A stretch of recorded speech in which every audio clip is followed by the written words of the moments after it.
Hello दोस्तों। तो देखो, एक बार फिर आपका हार्दिक स्वागत है हमारे ऑनलाइन संभव क्लासेस में। और कल मैंने आपको कुछ बताया भी था कि इसकी जो एप्लीकेशन है वो अपलोड हो चुकी है। तो आप प्ले स्टोर से जो एप्लीकेशन है वो आप इंस्टॉल कर सकते हैं। और अब पूरे जो भी सब्जेक्ट है हमारे, मैथमेटिक्स वगैरह, साइंस है, उसके अलावा एसएसटी वगैरह, इंग्लिश वगैरह, तो इसके टोटल जो वीडियो है वो आपको उसी एप्लीकेशन पे मिलेंगे। ओके, तो आप देखना उसको। इसका एक वीडियो अपलोड कर दिया गया है और उसके अकॉर्डिंग आपको इसके अंदर इंस्ट्रक्शन दे रखी है, तो वो फॉलो करना और जो एप्लीकेशन है वो आप अपलोड करना। ओके, तो देखो, हमारा जो कल टॉपिक चल रहा था, कल हार्ट के बारे में कुछ बेसिक नॉलेज मैंने आपको बताया था और आगे हम उसको कंटिन्यू करेंगे। और आज हमारा जो यूनिट है ब्लड सर्कुलेटरी सिस्टम, उसको हम कंप्लीट कर देंगे। तो देखो, हमारा जो अगला जो टॉपिक था वो था हृदय की क्रियाविधि। ओके, आज का जो टॉपिक है वो है हृदय की क्रियाविधि। हाँ बेटा, तो देखो कंटिन्यू करेंगे हम हृदय की क्रियाविधि जो है कि किस प्रकार से जो हृदय है हमारे शरीर का पंपिंग सिस्टम माना जाता है और किस प्रकार से हृदय के अंदर रक्त जो है वो फ्लो होता है और किस तरीके से रक्त जो है हृदय से पंप पूरे शरीर में होता है। तो देखो, उसके लिए मैं आपके सामने यहाँ पे एक डायग्राम बनाऊंगा और उस डायग्राम के अकॉर्डिंग ही आपका जो पूरा टॉपिक है जो हृदय की क्रियाविधि है वो आपकी कंप्लीट हो जाएगी। तो देखो, मैं यहाँ पे विथ डायग्राम के द्वारा मैं आपको समझाऊंगा। जैसा कि आपको मैंने बताया था कि जो हृदय होता है वो 4 चेम्बर्ड में डिवाइड रहता है। ऊपर वाले 2 आलिंद और नीचे वाले 2 नीले। ओके, अब देखो यहाँ पे इस तरीके से एक नलिका इधर ओपन कर रहा हूं मैं, एक इधर और एक इधर। ठीक है, ये समझने के अकॉर्डिंग है। बाकी आपको मैंने हार्ट का जो डायग्राम है पहले से मैंने आपको बता दिया। ओके, तो देखो, ये यदि इसको हम इधर, ये हमारा कौन सा साइड हो गया? लेफ्ट साइड हो गया। ये इधर लेफ्ट हो गया और ये हो गया हमारा राइट साइड। ओके बेटा, प्रोसेसिंग इसकी समझना किस तरीके से हृदय के अंदर रक्त फ्लो होता है। तो देखो, यहाँ पे इसको मेरे को लिखने की ज़्यादा जरूरत नहीं है कि ये वाला कौन सा भाग होगा। ये लेफ्ट एट्रियम हो गया, ये राइट एट्रियम। ओके, तो इसको मेरे को लिखने की जरूरत नहीं पड़ेगी वैसे, और एक बार शॉर्ट के अंदर लिख देता हूँ। ये हो गया राइट एट्रियम। ओके बेटा, और ये वापिस हो गया वेंट्रिकल, राइट वेंट्रिकल, और ये हो गया लेफ्ट वेंट्रिकल। ओके, अब देखो यहाँ पे क्या होता है कि जो हृदय का जो लेफ्ट साइड होता है, आपको याद रखने के अकॉर्डिंग मैं बता रहा हूँ कि हृदय का जो लेफ्ट साइड होता है, उधर लेफ्ट साइड में ऑक्सीजनेटेड ब्लड जो है वो फ्लो होता है, और जो राइट साइड होता है उस राइट साइड के अंदर डीऑक्सीजनेटेड जो ब्लड है वो फ्लो होता है। ये एक याद रखने के तरीके से है कि हृदय का जो राइट वाला जो भाग होता है, उस राइट वाले भाग के अंदर डीऑक्सीजनेटेड जो ब्लड होता है या फिर CO2 युक्त जो रक्त होता है वो फ्लो होता है, और जो लेफ्ट साइड होता है उधर कौन सा होता है? Oxygenated blood. अब देखो, हमारे को ये जो नलिकाएं हमने ओपन की है, इन नलिकाओं को पहले हमारे को बताना है कि कौन कौन से प्रकार की ये नलिकाएं या रक्त कोशिकाएं हैं। तो देखो, यहाँ पे इस तरीके से आपको याद रखना है कि जो आप राइट साइड के अंदर जो एट्रियम में आलिंद देख रहे हो, वो जो नलिका है, ये वाली जो नलिका है, या ये आपको जो ब्लड वेसल दिख रही है, इसको हम बोलेंगे महाशिरा। याद रखना, इसको हमें बोलना है महाशिरा के माध्यम से इसको डिनोट करना है कि ये जो है इसके राइट आलिंद के अंदर जो महाशिरा है वो एंटर इसके अंदर कर रही है। और इसके बिल्कुल एकदम क्रॉस में, इधर देखो बिल्कुल सामने ऐसे, ओके, क्रॉस के अंदर ये वाली कौन सी होगी? महाधमनी। इसको इसी तरीके से याद रखना है। ये कौन सी होगी? महाधमनी, जिसको एरोटा बोला था। ओके, और महाशिरा जो है वो क्या कहलाती है? Vena cava. अब डायग्राम के अंदर मैंने आपको उसमें बताया था कि इसके अंदर जो वेना कोवा है वो 2 प्रकार की होती है। एक तो सुपीरियर, एक इन्फीरियर। एक तो नीचे वाले भाग से रक्त को कलेक्ट करके इसके अंदर डालने वाली, और एक ऊपर वाला जो है अपना बॉडी का जो ऊपर वाला पार्ट है, उस ऊपर वाले पार्ट में से ब्लड को एकत्रित करके इसमें। तो कुल मिला के मैंने एक ही महाशिरा बना दी। इसका मतलब क्या हुआ कि सुपीरियर और जो इन्फीरियर वेना कोवा है वो दोनों इस महाशिरा के अंदर ओपन होगी। ओके, तो जैसे मान लो कि इधर से सुपीरियर वेना कोवा, ओके, और इधर से एक होगी इन्फीरियर वेना कोवा। तो दोनों का जो ब्लड है वो किसके अंदर होगा? इसी के अंदर सप्लाई होगा। तो ये आप समझ जाना, मैं एक ही नलिका समझाने के अकॉर्डिंग बता रहा हूँ, क्योंकि ब्लड जो है वो किस तरीके से फ्लो होता है वो मेरे को इसके अंदर समझाना। ओके बेटा, अब देखो ये होगी महाशिरा और ये होगी हमारी महाधमनी। अब देखना महाशिरा के बाद में महाशिरा के जस्ट पास में इधर लेफ्ट साइड के अंदर जो नलिका आपको दिखाई दे रही है वो भी क्या होगी, शिरा होगी। वो भी क्या होगी, शिरा होगी। देखो महाशिरा, इधर भी क्या होगी, शिरा या फिर वेन होगी, लेकिन इसको हम बोलेंगे फुफ्फुसीय शिरा। तो इसका नाम आपको याद रखना है, फुफ्फुसीय शिरा। और आप समझते हो फुफ्फुसीय शिरा है वो कौन सी है, जिसको हम इंग्लिश में क्या बोलते हैं, पल्मोनरी वेन। ये भी दो प्रकार की थी, ये भी दो प्रकार की थी। तो दोनों का जो फ्लो, जो रक्त है वो क्या है, हमने इसके अंदर एक ही शिरा के माध्यम से, मैं समझाने के हिसाब से बता रहा हूँ कि किस तरीके से जो शिराएं, फुफ्फुसी शिराएं होती है वो इसके अंदर हार्ट के अंदर जो ब्लड है उसको कैसे पंप करती है। ओके, और ये जो महाधमनी है इसके पास वाली जो है वो भी होगी धमनी, लेकिन इसको क्या बोलेंगे, फुफ्फुसीय धमनी। तो इसका नाम क्या है, फुफ्फुसीय धमनी, पल्मोनरी आर्टरी। ओके बेटा, तो इस तरीके से आपको ये डिनोट करना है यहाँ पे। अब देखो इसकी क्रियाविधि को किस तरीके से समझेंगे। इधर देखो क्या होता है कि अभी मैंने आपको बताया कि जो लेफ्ट साइड वाला जो भाग होता है हृदय का, जो लेफ्ट वाला जो भाग होता है, उधर लेफ्ट साइड वाले भाग में ऑक्सीजनेटेड ब्लड होता है ना। तो यहां पे मैं लिख दूं O2 युक्त रक्त। ओके बेटा, O2 युक्त रक्त। तो ये जो ब्लड है, जो आलिंद के अंदर O2 युक्त रक्त है, वो ही इसके नीचे की तरफ जाएगा ये, और यहाँ पे भी कौन सा होगा, ये ब्लड यहाँ आएगा, तो यहाँ पे भी क्या होगा, O2 युक्त रक्त। ओके, ठीक है। और जो राइट साइड वाला जो भाग होता है हृदय का, उधर होता है CO2 युक्त रक्त। तो इधर क्या होगा, CO2 युक्त रक्त। ये कैसे आया अभी मैं आपको बताऊंगा, इसके अंदर पूरी प्रोसेसिंग। और ये जब इसके अंदर संकुचन होता है आलिंदों के अंदर, तो ये जो रक्त है ये कहाँ आ जाएगा, नीले के अंदर आ जाएगा। तो यहाँ पे भी क्या होगा, CO2 युक्त रक्त। ओके, तो देखो इसको ऑक्सीजन युक्त जो रक्त होता है इसको हम ऑक्सीजनेटेड ब्लड भी बोलते हैं या फिर शुद्ध रक्त भी बोलते हैं। तो शुद्ध रक्त वाली जो टर्म है ना वो यहाँ पे सही नहीं है, बस बोलने में हम बोलते हैं, लेकिन यहाँ पे शुद्ध रक्त वाली टर्म जो है वो उचित नहीं है। तो हमारे को क्या बोलना है, O2 युक्त रक्त या फिर ऑक्सीजनेटेड रक्त, जो किधर है, आपके लेफ्ट साइड के अंदर है। और राइट साइड के अंदर क्या है, CO2 युक्त रक्त या फिर इसको हम क्या कहते हैं, डीऑक्सीजनेटेड ब्लड। ओके, जो आलिंद और नीले के अंदर दोनों के अंदर दे रखा है। अब देखो क्या होता है कि मानव का जो परिसंचरण तंत्र है, ह्यूमन बीइंग्स का जो हम सर्कुलेटरी सिस्टम पढ़ते हैं, उसको दोहरा परिसंचरण तंत्र बोला जाता है। ये चीज याद रखना आप।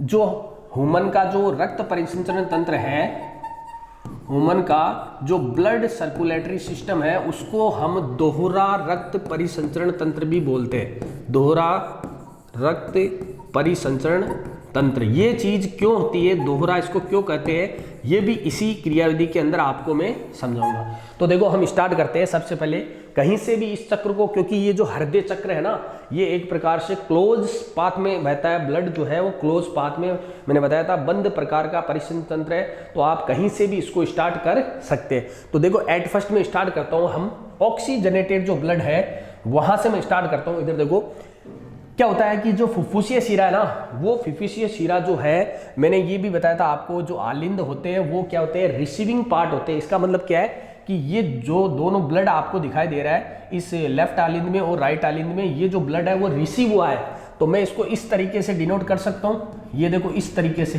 ब्लड जो है वो इधर रिसीव हो रहा है, और इसी प्रकार में इसको भी ऐसे डिनोट कर सकता हूँ, इसमें भी क्या है, ब्लड रिसीव हो रहा है। तो ये जो ऑक्सीजनेटेड जो ब्लड है, O2 युक्त जो रक्त है, वो कहाँ से आ रहा है, वो यहाँ से फुफ्फुसीय शिरा के माध्यम से यहाँ पे इस आलिंद के अंदर आ रहा है। और वो कहाँ से आता है सबको पता है। यहाँ पे मैं एक डायग्राम के माध्यम से मैं बता रहा हूँ, आप समझ गए होंगे। मैं लंग्स जो है उस लंग्स का मैं डायग्राम बना रहा हूँ। ये लंग्स इस तरीके से जो नलिका थी वो लंग्स के अंदर खुल रही थी, और ये हमारे होते हैं लंग्स। और आपको बताया भी था कि जो ऑक्सीजन हम श्वसन क्रिया के दौरान जो ऑक्सीजन हम लेते हैं, वो ऑक्सीजन फेफड़ों में जाती है, और फेफड़ों में जाने के बाद में वहाँ पे जो रक्त नलिकाएं होती है, उन रक्त नलिकाओं के अंदर उपस्थित जो आरबीसी होती है, और आरबीसी के अंदर जो हीमोग्लोबिन होता है, वो हीमोग्लोबिन या फिर फेरस तत्व जो है उस ऑक्सीजन को पकड़ते हैं, अर्थात ऑक्सीजन को ले लेते हैं। इसका मतलब वो ब्लड कैसा हो गया, ऑक्सीजनेटेड ब्लड। तो अब आप समझ गए होंगे कि जो फुफ्फुसीय शिरा है उसका काम क्या है।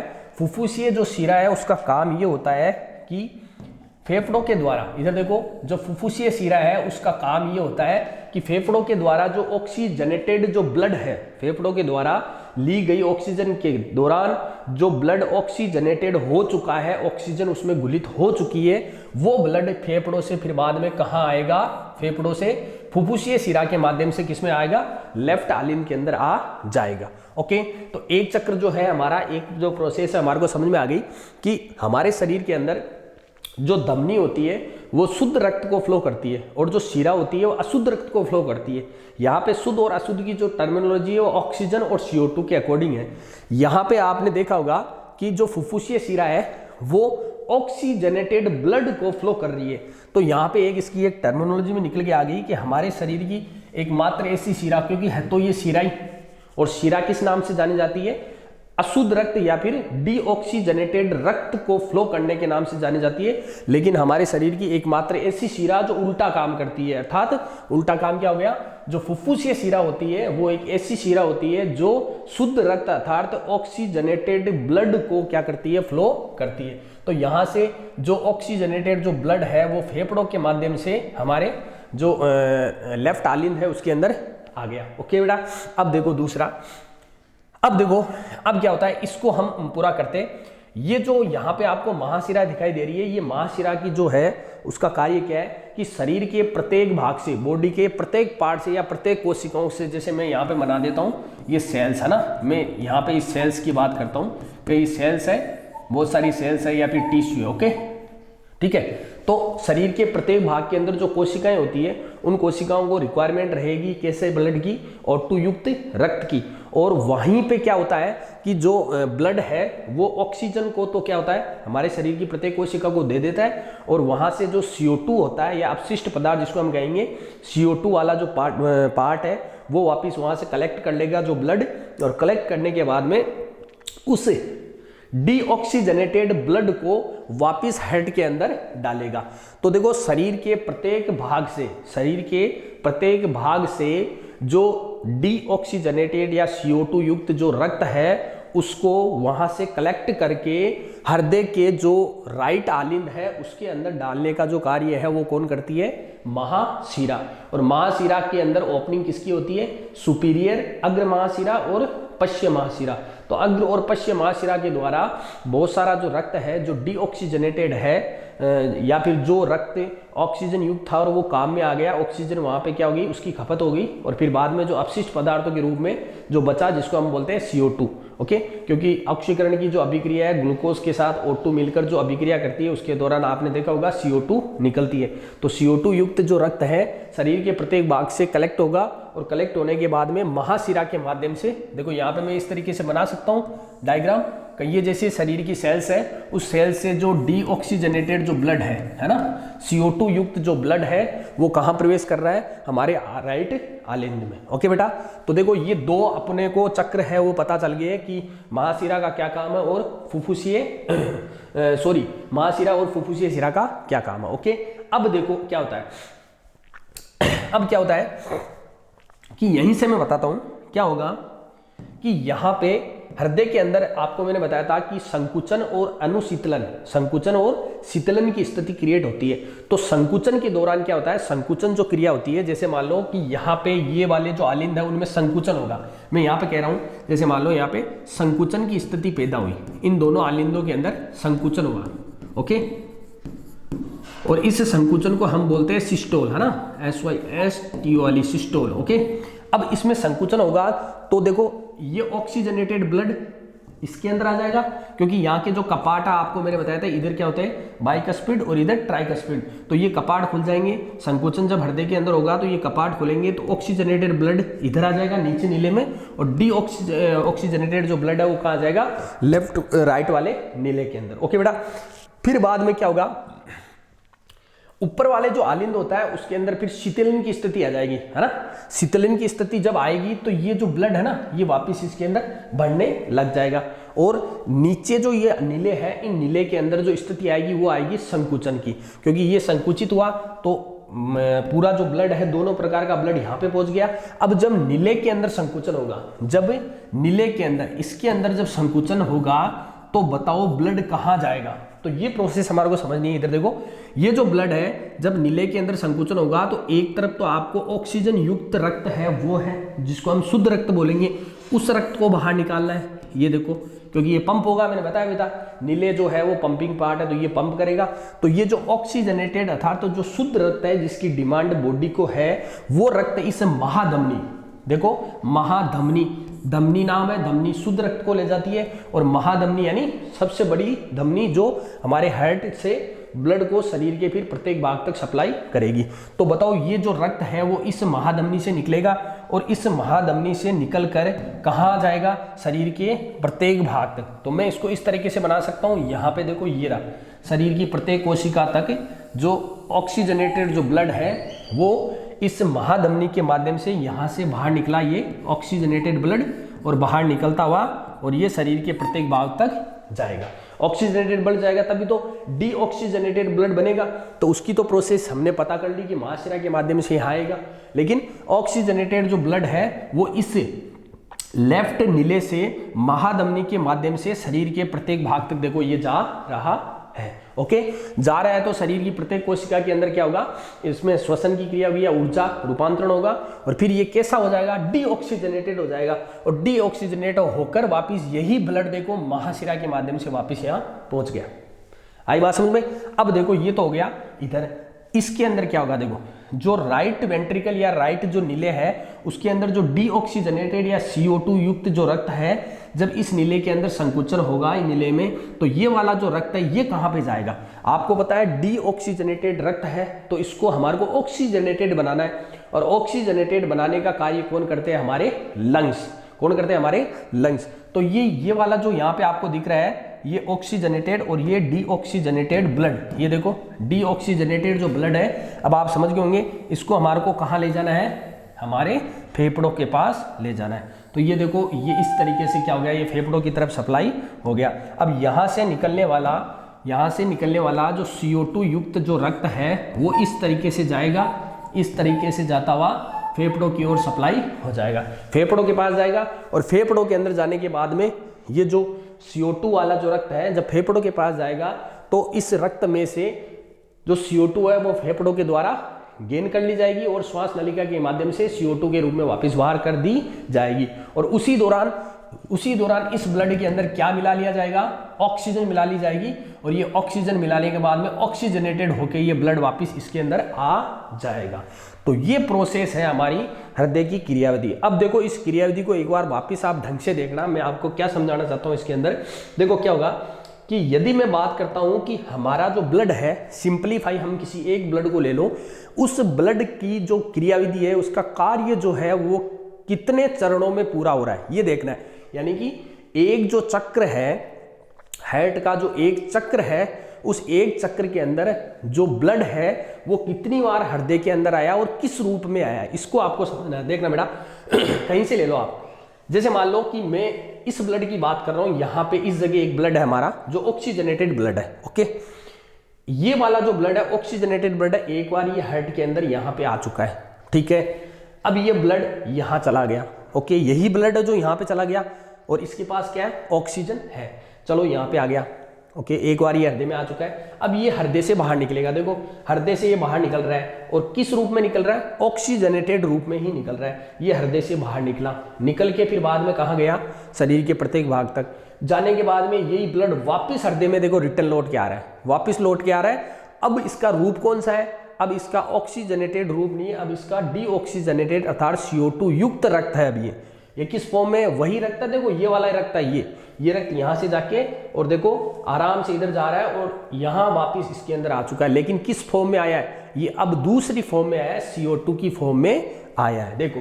और फिर ये यहाँ पे आएगा और फिर वापस ये बाहर निकलेगा इस तरीके से, ये देखो यहाँ पे इस तरीके से, और फिर वापस ये अपनी वास्तविक जो फॉर्म थी उसमें वापस यहाँ पे आ गया। तो अब आप समझ चुके होंगे कि जो ब्लड है वो इस फॉर्म में था, ओके, इस फॉर्म में था, उसने अपना आधा चक्र पूरा कर लिया, ठीक है, आधा चक्र पूरा कर लिया। अब अपनी दूसरी फॉर्म में वही ब्लड वापस आया है और वापस आके फिर वापस देखो अपना आधा चक्र पूरा करके वापस इसी फॉर्म में आ गया। तो इसका मतलब क्या हुआ कि यहाँ पे इसको हम दोहरा परिसंचरण तंत्र इसलिए बोलते हैं क्योंकि जो ब्लड है 2 बार हार्ट में आता है, जो ब्लड है वही ब्लड 2 बार हार्ट में आता है। एक बार किस फॉर्म में आता है, ऑक्सीजन वाली फॉर्म में यानी ऑक्सीजनेटेड ब्लड के रूप में, और दूसरी बार किस रूप में आता है, डीऑक्सीजनेटेड ब्लड के रूप में। और या फिर हम इसको ये कह सकते हैं कि एक तो हमारा परंपरागत जो रूप है जिसको हम बोलते हैं कि हमारा जो ब्लड है वो शरीर के प्रत्येक भाग से आया है CO2 युक्त रक्त, और एक आ गया कि जो एक तो देखो ये हमारी जो मेन होती है जो महाधमनी या महाशिरा, जो बेसिकली हम कहते हैं कि हमारे शरीर में धमनी जो है वो शुद्ध रक्त का और जो शिरा है वो अशुद्ध रक्त का परिवहन करती है। तो देखो ये महाशिरा अशुद्ध रक्त का परिवहन करने वाली, ये महाधमनी शुद्ध रक्त का परिवहन करने वाली। तो एक बार तो जो ब्लड है वो किस रूप में रहता है, हमारी महाशिरा और महाधमनी के रूप में रहता है, और एक बार जो ब्लड है वो किस रूप में रहता है, हमारी फुफ्फुसीय जो पल्मोनरी है फेफड़ों के रूप में। देखो ये भी फुफ्फुसीय है, ये भी फुफ्फुसीय है, तो फुफ्फुसीय धमनी और फुफ्फुसीय शिरा इन दोनों के फॉर्म में रहता है। तो कुल मिला के आप समझ गए होंगे कि जो ब्लड है हमारा वो 2 बार हृदय के अंदर आता है, एक बार ऑक्सीजनेटेड फॉर्म में और दूसरी बार डीऑक्सीजनेटेड फॉर्म में। इसीलिए हम हृदय का जो परिसंचरण तंत्र है उसको दोहरा परिसंचरण तंत्र मानते हैं। तो ये थी हमारे हृदय की क्रियाविधि, और इस क्रियाविधि से बहुत सारे क्वेश्चन आपके जो है वो पूछे जाते हैं। यदि ये आपको याद है इसी तरीके से तो आप किसी भी क्वेश्चन का आंसर दे सकते हो। जैसे देखो 1-2 क्वेश्चन हम पूछते हैं उसके अंदर करते हैं। देखो यदि मान लो ऐसा क्वेश्चन पूछा जाए कि जो ऑक्सीजनेटेड जो ब्लड है, ऑक्सीजन युक्त जो ब्लड है वो हृदय के अंदर पंप होता है या हृदय के अंदर फ्लो होता है, आता है, तो वो किसके माध्यम से आता है, तो ये देखो फुफ्फुसीय शिरा के माध्यम से। आपको याद होना चाहिए कि फेफड़ों से जो ऑक्सीजनेटेड होगा ब्लड और ऑक्सीजनेटेड होके फुफ्फुसीय शिरा के माध्यम से इसके अंदर प्रवेश करेगा। यदि क्वेश्चन आता है कि ऐसी कौन सी ब्लड नलिका है या रक्त नलिका है जिसके माध्यम से शुद्ध रक्त को शरीर के प्रत्येक भाग तक पंप किया जाता है, तो बताओ कौन सी होगी, महाधमनी। महाधमनी वो नलिका है जो ऑक्सीजनेटेड ब्लड को शरीर के प्रत्येक भाग तक पंप करती है। ओके, एक क्वेश्चन आता है कि ऐसी कौन सी रक्त वाहिनी है जो शरीर के प्रत्येक भाग से CO2 युक्त या अशुद्ध रक्त को कलेक्ट करके हृदय में डालती है, तो ऐसा काम करने वाली कौन सी होगी, महाशिरा। शरीर के प्रत्येक भाग से जो अशुद्ध रक्त है या डीऑक्सीजनेटेड जो रक्त है उसको स्टोर करके कहाँ डालेगी, राइट आलिन के अंदर महाशिरा के माध्यम से डाला गया। अब देखो एक क्वेश्चन आता है कि हमारे शरीर की ऐसी कौन सी धमनी है जिसके अंदर अशुद्ध रक्त, क्योंकि धमनी के अंदर कैसा होता है, शुद्ध रक्त, तो हमारे शरीर की ऐसी कौन सी धमनी है जो अशुद्ध रक्त का परिवहन करती है। हमारे शरीर की ऐसी कौन सी धमनी है जो अशुद्ध रक्त का परिवहन करती है। इधर देखो फुफ्फुसीय धमनी इधर दिख रहा है आपको, ये फुफ्फुसीय धमनी है और ये अशुद्ध रक्त का परिवहन कर रही है। देखो CO2 युक्त रक्त का परिवहन कर रही है इस तरीके से और फेफड़ों तक पहुंचा रही है। एक क्वेश्चन बनता है कि हमारे शरीर की ऐसी कौन सी शिरा है जो शुद्ध रक्त का परिवहन करती है। ठीक है, शिरा जो है वो अशुद्ध रक्त का परिवहन करती है, लेकिन ऐसी कौन सी शिरा है जो शुद्ध रक्त का परिवहन करती है, तो यहाँ पे ये देखो फुफ्फुसीय शिरा जो शुद्ध रक्त का मतलब O2 युक्त रक्त को फेफड़ों से इसके अंदर डाल रही है। तो इस तरीके से बहुत सारे जो क्वेश्चन है वो आपके पूछे जाते हैं। तो ये थी हमारे हृदय की क्रिया विधि। ओके बेटा, बाकी इसके अंदर मैंने आपको एक यहाँ पे ऐसे नोड बता दिया था जो हृदय को कंट्रोल करता है, जिसको हम पेस मेकर भी कहते हैं। और उसके अलावा देखो ये कपाट आपके आते हैं, इसके अंदर भी कई कपाट होते हैं। देखो यहाँ पे मैंने आपको बताया भी था महाधमनी के अंदर एरोटिड कपाट होते हैं, लेकिन आपके सिलेबस के अंदर इतना नहीं है। आपके सिलेबस में बेसिकली यही है कि मानव का जो हृदय है उसका दोहरा परिसंचरण तंत्र है उसको समझाइए। तो ये प्रोसेस आपको समझानी होगी। अब इसकी जो थ्योरी है आप इजीली कहीं से भी आप लिख सकते हो, आप खुद बना के लिख सकते हो, कोई दिक्कत नहीं है। बस आपको ये पता होना चाहिए कि ये लेफ्ट भाग और ये राइट भाग, लेफ्ट में कौन सा रक्त होना चाहिए और राइट में कौन सा रक्त होना चाहिए। तो आपको इसको क्लियरली आपको अपने अंदर इसको स्टोर करना है। ओके बेटा, तो ये हमारा जो टॉपिक है हृदय वाला ये कंप्लीट हो चुका है। अब देखो, अब एक छोटा सा टॉपिक और बचा आपका। जो तीसरा मैंने भाग बताया था वो मैंने बताया था रक्त वाहिनियां, और वो अभी मैं आपको बता चुका हूं रक्त नलिकाएं या फिर रक्त वाहिनियां, वो अभी मैं आपको बता चुका हूं क्लियरली। मैंने बेसिकली आपको बताया था कि 3 प्रकार की जो रक्त नलिकाएं हैं वो आपको देखने को मिलेगी। 3 प्रकार की रक्त नलिकाएं, एक तो होती है हमारी धमनी जिसको हम आर्टरी, और एक होती है शिरा, और एक होती है केशिकाएं। तो ये मैं आपको समझा चुका हूं, वैसे इसको ज़्यादा समझाने की जरूरत नहीं है, लेकिन फिर भी एक बेसिक आइडिया दे दूं। देखो बेटा क्या होता है, धमनी जो है वो हमारे शरीर की एक ऐसी नलिका होती है जिसके अंदर ऑक्सीजन युक्त जो रक्त होता है जिसको हम शुद्ध रक्त भी बोलते हैं, लेकिन ऐसा होता नहीं है ना, इसको ऑक्सीजनेटेड ही बोलना आपको।